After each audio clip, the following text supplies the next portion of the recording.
Generally, there's no requirements or prerequisites for anybody to become a scaffolder, as long as they're physically fit. As you can imagine, it's a very manual job. So really, that's the only requirement, and a willingness to learn. I had a job in retail at the time. My parents sort of kept pestering me, saying, you know, I couldn't do that for the rest of my life, and I should go look at uni or look at something else. I ended up looking at the apprenticeship route, wanted to get a trade behind me, and it was just something that really interested me. So I met someone from LTC at the time, talked through it, sounded interesting, so I took the apprenticeship with LTC.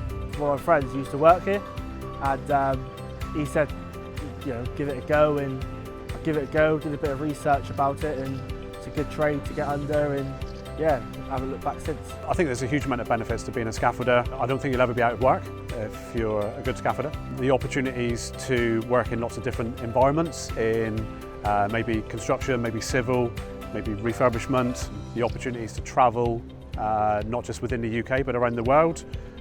So I think the opportunities are really endless for people that come into the industry. Never even knew anything about scaffolding.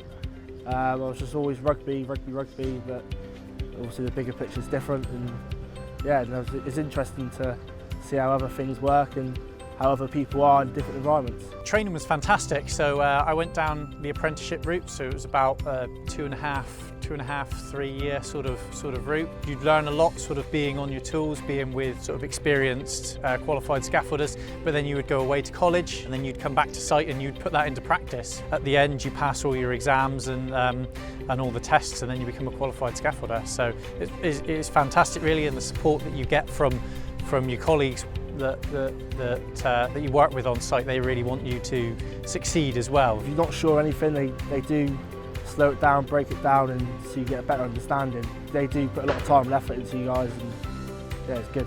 Unfortunately, I think some people don't necessarily always see that there is progression. I think myself is I'm a prime example of how you can progress through the industry.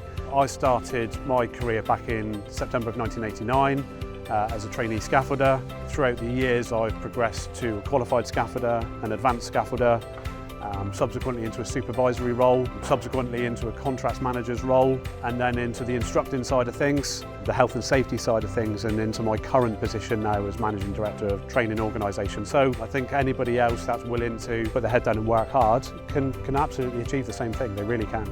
It's a good environment to be in.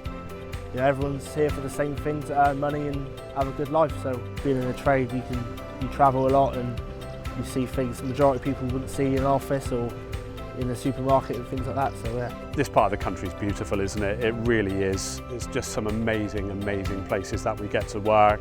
What more can anybody ask? What more can anybody ask? To find out more about the scaffolding industry and becoming a scaffolder, really the best way to do that is to visit our website, and that will give you all the information that you need to start your career in scaffolding.